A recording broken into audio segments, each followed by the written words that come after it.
My name's Vanessa Pittard and I'm Director of E-Strategy at Becta, and one of my roles is to lead on the evaluation of the Home Access project, which is a national programme in fact for ensuring that disadvantaged young people get access to the computers and the connectivity that they need to support their learning at home as well as at school.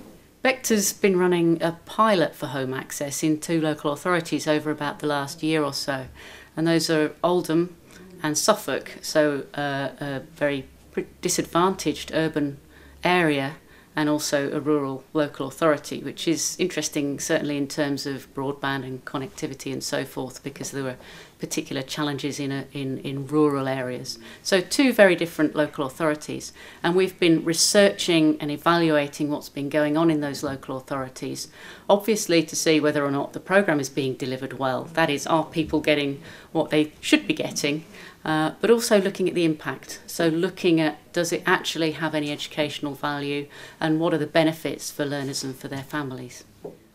So one of the key questions was, did the Home Access programme reach the people it was meant to reach? Bearing in mind we're aiming at targeting pretty much the most disadvantaged people in those 2 local authorities. The good news from the evaluation is the programme reached an amazing 93% of those who were eligible, and those who were eligible were kids basically on free school meals, so families who were eligible for free school meals. Now that's quite stunning actually, because anyone who knows about the kind of grants and programmes that are targeted at those kinds of people, of many different kinds, knows it's very hard to reach everyone, because not everyone is in touch. There are quite a few disengaged and families, and getting information to the right place is a real challenge. So that was a major success. A second major success is actually tackling the digital divide. The evaluation found that on average, and okay, it's an average, but a very significant figure, on average, people got connectivity around, and a computer, around about 2.4 years before they would have done otherwise. Obviously that's based on asking them about when they might have been planning, and it may be sometimes they were never planning to get a computer, or they were planning to get it next year or the year after, but it accelerated that, if you like, closing the gap by on average 2.4 years for each family that got the benefit from the programme. So that was stunning. So the next question is, then what difference did it make to the families? I think it's important at this stage to point out that most of the families have had the access to a computer and connectivity for, well, not too long, certainly a year or sometimes less in some cases. So I think it's important to bear in mind that any really long-term educational impact has to be measured in the long term, and obviously we'll keep sight of that in our further research work. But we tried to pick up on early indicators of educational benefit. And we did it in a fairly clever design. So we compared people who had got the kit through Home Access with people in other areas that had kit, very similar people, disadvantaged people in disadvantaged areas, but who already had kit. And we were looking at the differences between them. And what we found was that the whole Home Access package, if you like, was providing genuine educational advantage. So we looked at, for example, how long children and young people were spending doing homework, and whether or not there was a difference between the 2 groups. And Home Access actually provided, if you like, an hour per week extra homework benefit than people who were not on the Home Access programme. So that was very, very important. Parents were saying that their kids were actually doing more homework than they'd ever done before because they had access to the kit. And of course, in terms of, if you like, the kind of skills for participating in a digital world, which is very much what the programme is about, young people were using the kit for around about 10 hours a week to interact with their friends, of course, and support their own entertainment.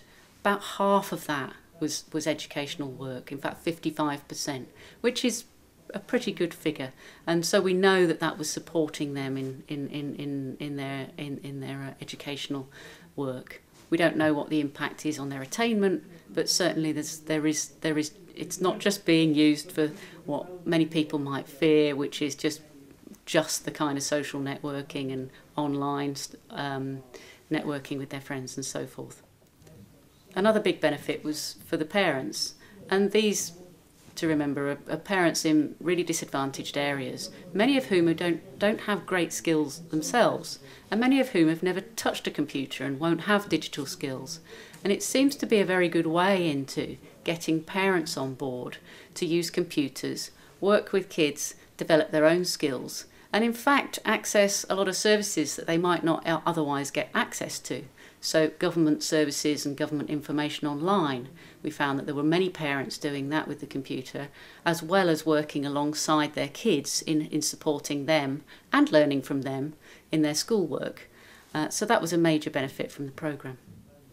The evaluation clearly showed benefit for a range of people, parents and learners themselves, but also for the schools, who for the first time could actually assume that everyone had access, or at least most people had access, and so they could start really exploiting their learning platforms, certainly setting homework online and actually using computers to the fullest extent, both inside and outside of the school, and actually joining the two. So I think one of the key lessons is that actually there's significant educational benefit if we can enable that partnership between the parent, the family, the young person and the school to operate effectively.